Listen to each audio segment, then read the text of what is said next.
गेल्या काही दिवसापासून जिल्ह्यामध्ये मोठ्या प्रमाणात अवकाळी पावसाने हजेरी लावली आहे. यामध्ये उन्हाळी पिकासह काही बागायती पिकाचं मोठ्या प्रमाणात नुकसान व्हायला लागलेलं आहे. सेलू तालुक्यातील गोंदापूर या शिवारामध्ये आहे.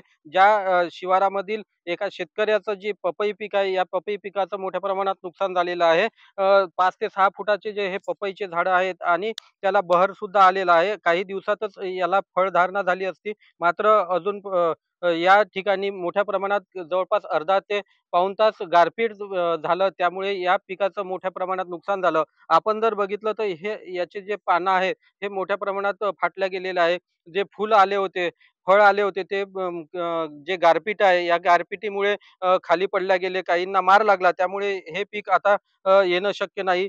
ज्या ठिकाणी मल्चिंग केलं होतं, ते मल्चिंगचं सुद्धा मोठ्या प्रमाणात नुकसान झालेलं आहे. इतकंच नाही तर जे भाजीपाला आहे, केळी पीक आहे, तीळ पीक आहे, या पिकाचं सुद्धा मोठ्या प्रमाणात नुकसान झालेलं आहे.